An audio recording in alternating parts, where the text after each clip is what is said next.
इसमें हम पढ़ेंगे सेल साइकिल के बारे में, what is cell cycle. After that जब हमें पता चल जाएगा कि सेल साइकिल में एम फेज और इंटर फेज होती हैं जो कि ऑल्टरनेट होती रहती हैं as per the requirement of the growth of that particular tissue, so तब हम एम फेज पढ़ेंगे। और एम फेज यानी कि जो टिपिकल एम फेज होता है वो एक्चुअली माइटोसिस होता है, जो टिपिकल टाइप का सेल डिवीजन होता है जिससे कि जनरली ग्रोथ रिलेट करती है, वो होता है हमारा माइटोसिस। तो एम फेज में माइटोसिस पढ़ने के बाद उसका सिग्निफिकेंस पढ़ेंगे, फिर मियोसिस पढ़ेंगे, उसका सिग्निफिकेंस पढ़ेंगे। यही 5 टॉपिक्स में हैं। तो इसे स्टार्ट करते हैं हम। Are you aware that all organisms even the largest start their life from a single cell? Yes we are aware because we already discussed about the zygote, okay, multiple times. Okay, the living world से लेकर और यहाँ तक हमने कई बार zygote का जिक्र किया है, ठीक है। तो जाइगोट से अल्टीमेटली लाइफ स्टार्ट होती है, ठीक है। Zygote is the link between two generations ना, zygote is the connecting link between two generations। और जाइगोट वो सिंगल सेल है जिससे कि लाइफ स्टार्ट होती है, उसी के बारे में यहाँ पर बात की गई है। फ्रॉम अ सिंगल सेल, ये जो सिंगल सेल है ये और कुछ ही नहीं, ये यही जाइगोट है। You may wonder how a single cell then goes on to form such large organisms. Yes, we wonder.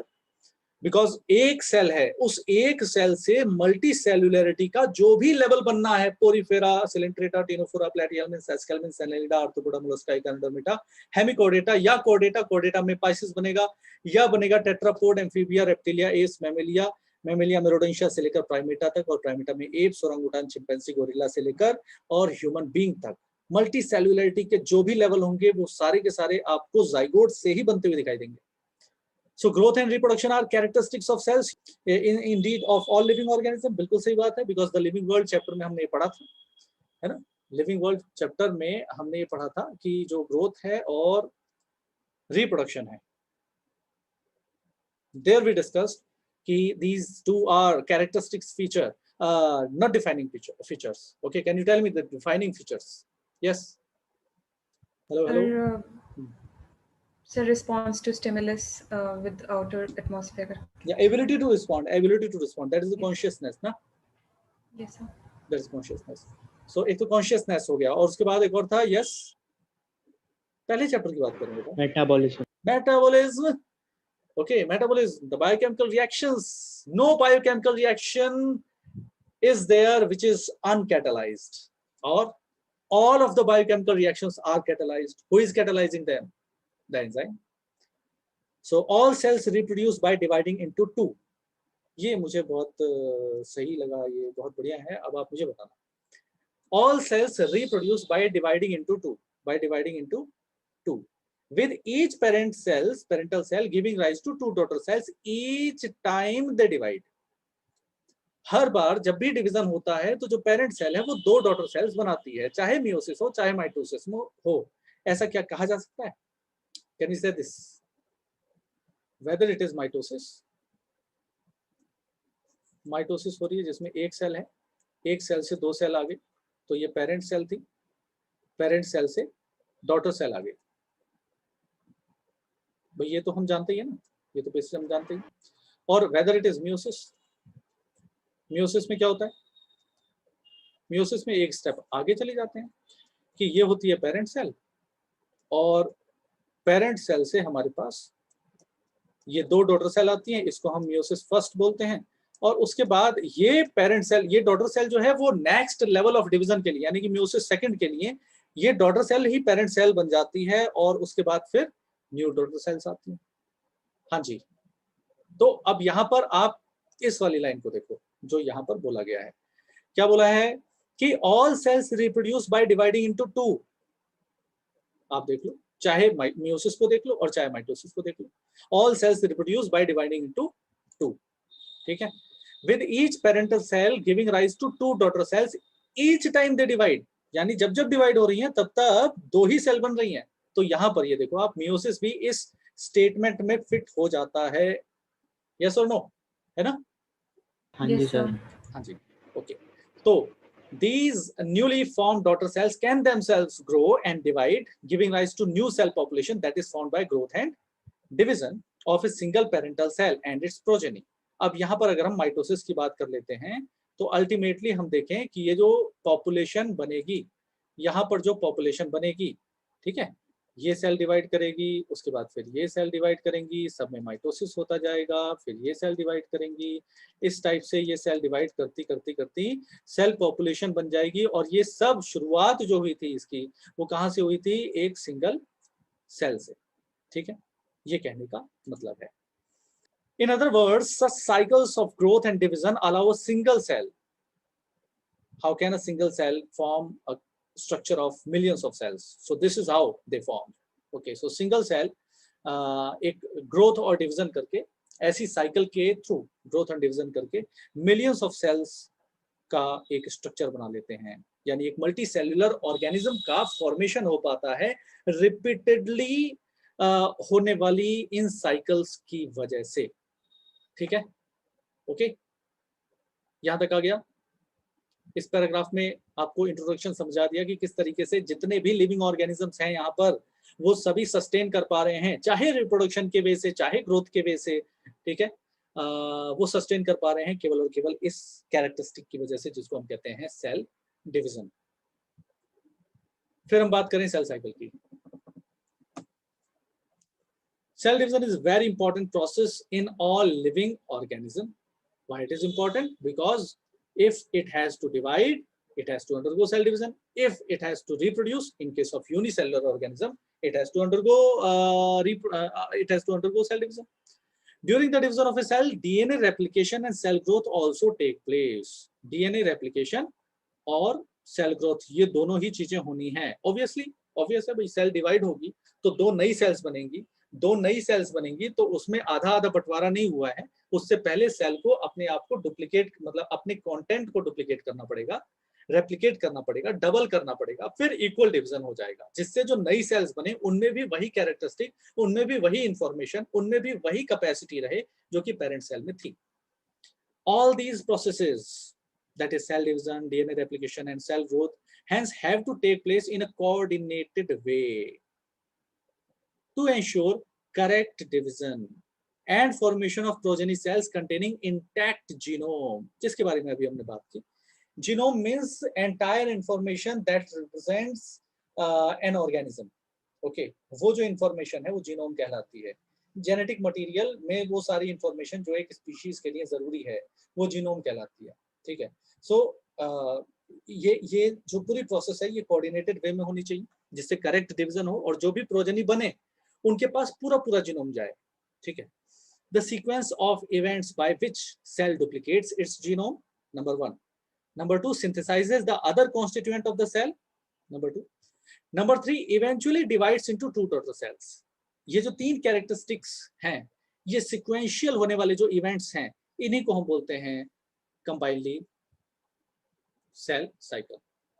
So the sequence of events by which a cell duplicates its genome, synthesizes the other constituent of cell यानी कि other cell organelles, and eventually divides into two daughter cells is termed as the cell cycle.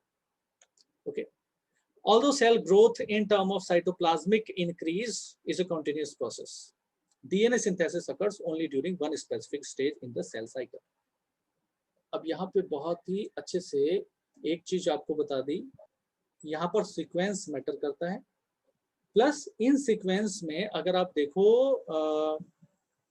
Cell growth को और आप देखो DNA synthesis को, तो ये दोनों ही चीजें एक दूसरे से रिलेट भी करती है और डिफर भी करती है। कैसे?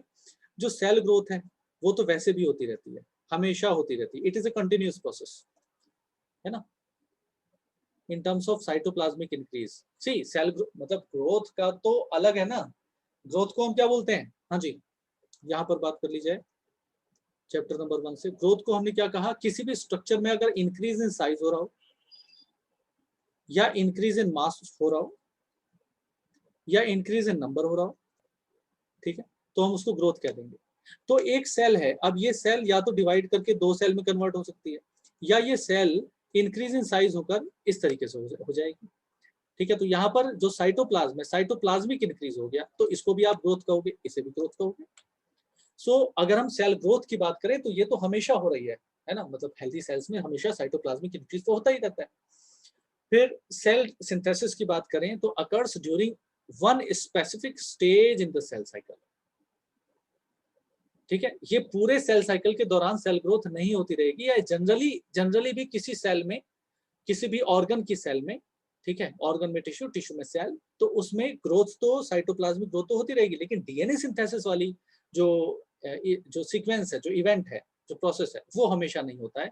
It occurs only during a one specific stage in the cell cycle. So there are differences within these sequences. Okay, cell growth और डीएनए सिंथेसिस की जो बात हम कर रहे हैं, इसमें डिफरेंस है, क्या जनरल है क्या स्पेशल है। साइटोप्लाज्मिक इंक्रीज जनरल है, डीएनए सिंथेसिस स्पेशल है। The replicated chromosome or DNA are then distributed to daughter nuclei by a complex series of events. ये जो complex series of events है, इस पे आपका ध्यान जाना चाहिए। ये कॉम्प्लेक्स सीरीज ऑफ इवेंट्स हुआ क्यों? क्योंकि जो रेप्लिकेटेड डीएनए है ना, उसको आपको डॉटर न्यूक्लियाई में डिस्ट्रीब्यूट करना है अच्छे से, एक्यूरेटली, ठीक है। कॉम्प्लेक्स सीरीज ऑफ इवेंट्स की इसलिए जरूरत पड़ी, otherwise it was so simple. So during cell division by a complex series of event the replicated DNA is distributed to daughter nuclei. These events are themselves under genetic control.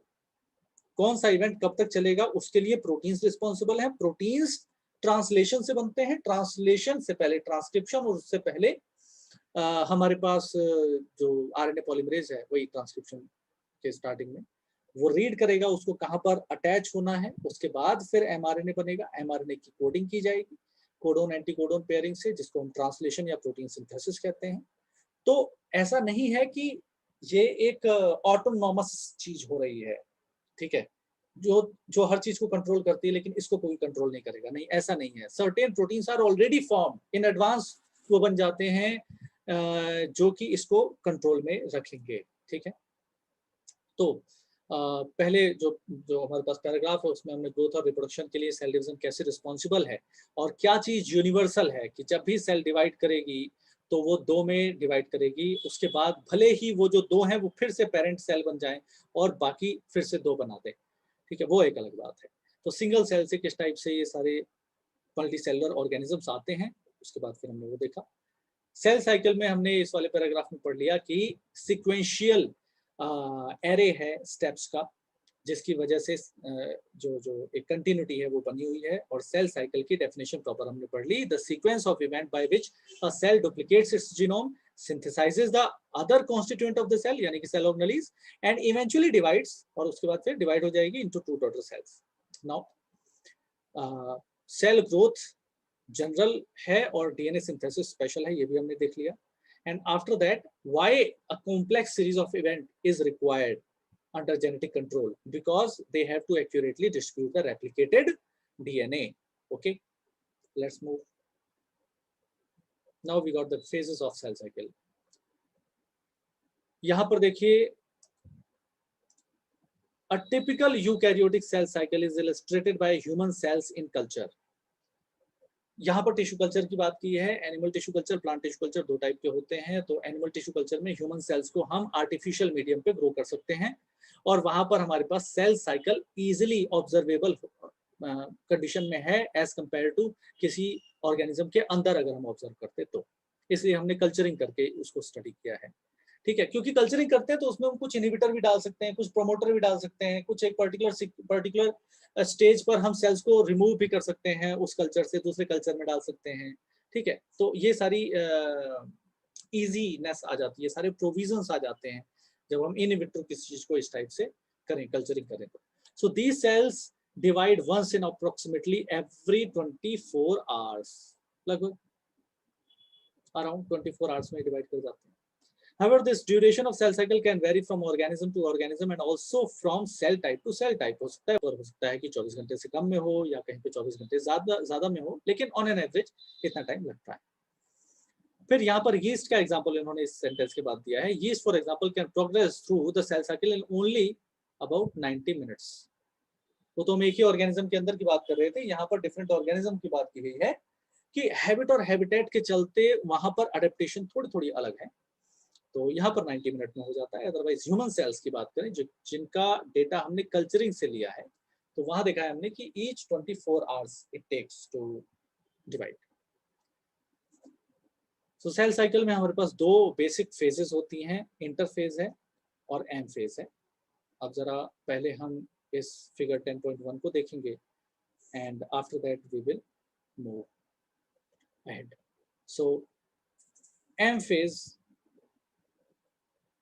यहाँ से यहाँ तक की जो फेज है ये M phase बताई है, और बाकी जो हम फेजेस देख रहे हैं साइटोकाइनेसिस के बाद, बाकी जो फेजेस हम देख रहे हैं वो फेजेस हमारी सारी की सारी हैं इंटरफेज, यानी कि यहाँ से G1 यहाँ तक है, बीच में कहीं G0 आ जाती है, उसके बारे में डिस्कस करेंगे। G1 है, उसके बाद फिर यहाँ तक S है, और G2 यहाँ से लेकर फिर अगेन प्रोफेज तक है। ठीक है, तो ये जो फेज हमारे पास चल रही है, ये वाली जो बड़ी वाली फेज है, दिस वन, ये हमारे पास इंटरफेज है। इंटर मींस बिटवीन, ओके, सो इंटरफेज तो दो फेजेस के बीच में है, ये इंटरमीडिएट है। सो इंटरफेज में हमारे पास G1 S G2 ये तीन फेजेस आती हैं। Number 1 phase is G1, number 2 phase is S, number 3 is G2। 3 phases हैं इंटरफेज के अंदर। जबकि एम फेज में हमारे पास प्रोफेज है, metaphase, anaphase and telophase. Okay, prophase, pro means पहले, प्रोफेज, मेटाफेज यानी कि सेकंड, मेटा मींस सेकंड, सो मेटाफेज यानी सेकंड फेज, एनाफेज मतलब अवे, सो अवे यानी कि क्रोमोसोम्स एक दूसरे से अवे अपार्ट जाते हैं यहाँ पे, एनाफेज, एंड टीलोफेज यानी कि terminal. So now let's read this. The M phase represents, M phase का मतलब क्या है?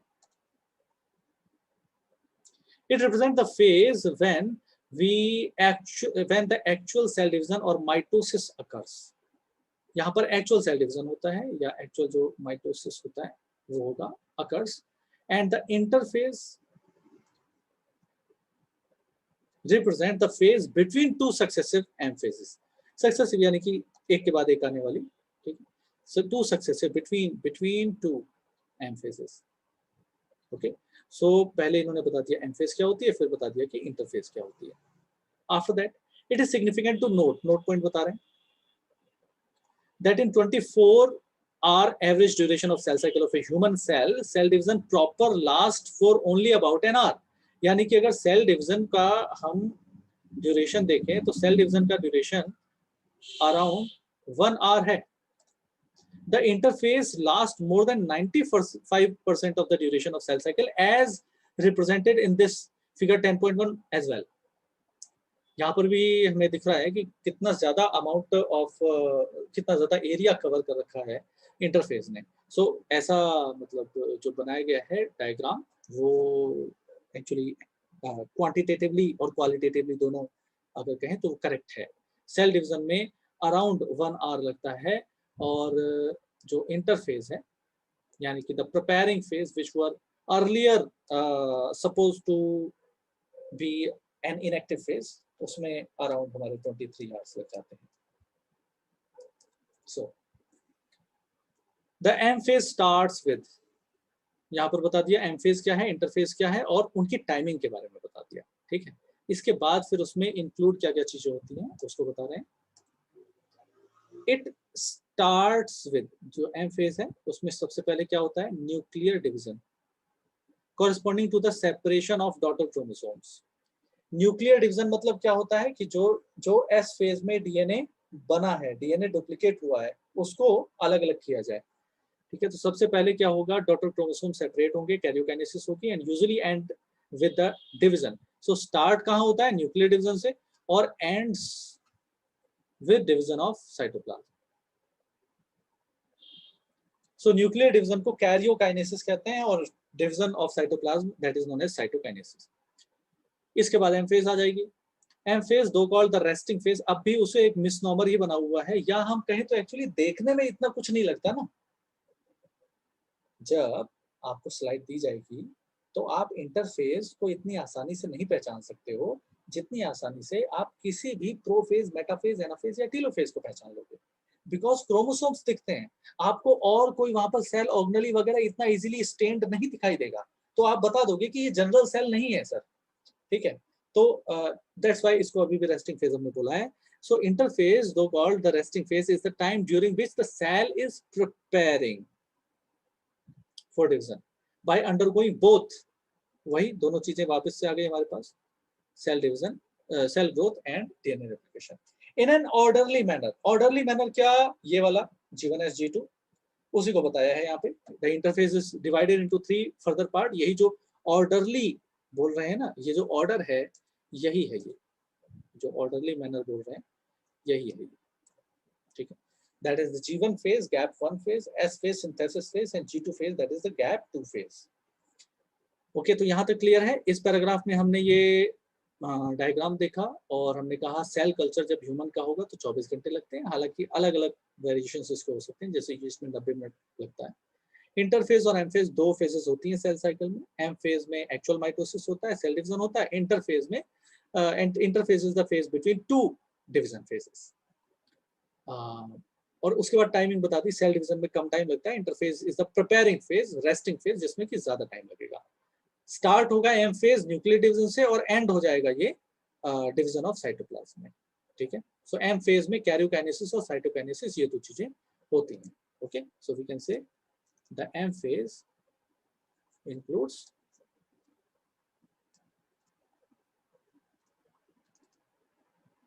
karyokinesis and then cytokinesis, while the interphase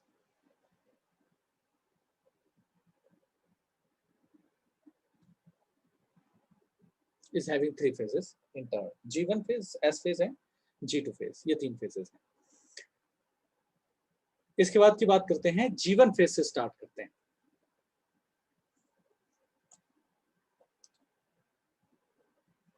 G1 phase corresponds to the interval between mitosis and initiation of DNA replication।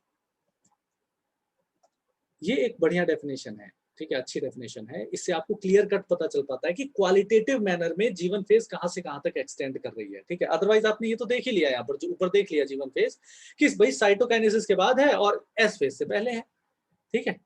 तो यहाँ देखिए, it is the interval between mitosis and initiation of DNA.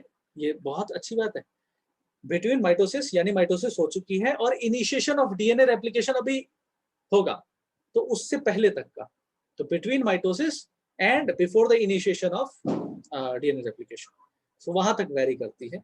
So during G1 phase, the cell is metabolically active. Cell is always metabolically active. उसमें कुछ ऐसी बात नहीं है, लेकिन ये लिखा इसलिए गया है क्योंकि interphase was supposed to be completely resting phase qualitatively also. It is a misnomer that is being used now even, but इसलिए उस चीज को क्लियर करने के लिए ये लिखा गया है कि मेटाबॉलिकली एक्टिव होते हैं भाई, ठीक है। And continuously grows but does not replicates it's DNA. DNA replication यहां नहीं होगा, साइटोप्लाज्मिक ग्रोथ होगी, मेटाबॉलिकली एक्टिव है यानी मेटाबॉलिज्म चलेगा, डिफरेंट टाइप के मॉलिक्यूल्स बनेंगे, ग्रोथ होगी यहाँ पे, लेकिन डीएनए रेप्लिकेशन नहीं होता, ठीक है।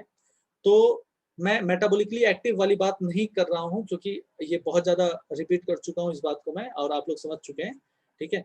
यहाँ पर एक चीज है, does not replicate it's DNA, ये चीज आप बिल्कुल ध्यान में रखिए।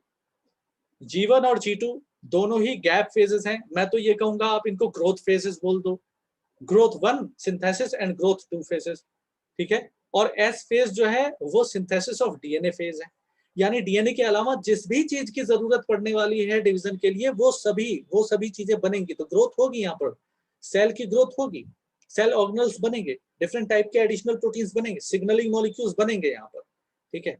माइटोकॉन्ड्रिया डिवाइड करेगा यहाँ पर, ठीक है, लेकिन क्या नहीं होगा, सिंथेसिस ऑफ डीएनए बस नहीं होगा, बाकी सब होगा। सो एस और सिंथेसिस फेज की बात कर लें।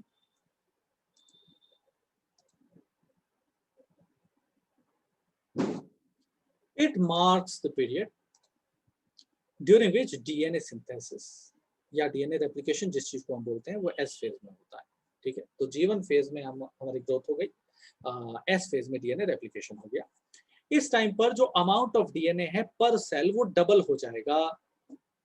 इस टाइम पर जो अमाउंट ऑफ डीएनए है पर cell that will double. If the initial amount of DNA अगर हम 2C बोल देते हैं तो वो इंक्रीज होके कितना हो जाएगा, 4C हो जाएगा। सी से क्रोमोसोम कनेक्टेड होता है, या सी से कंटेंट हम बोलते हैं कि जो 2C है, सी मतलब कंटेंट है, वो 4C हो जाएगा, क्योंकि हमारे पास 46 क्रोमोसोम होते हैं ना। तो क्या आपको ये बात समझ में आ गई है?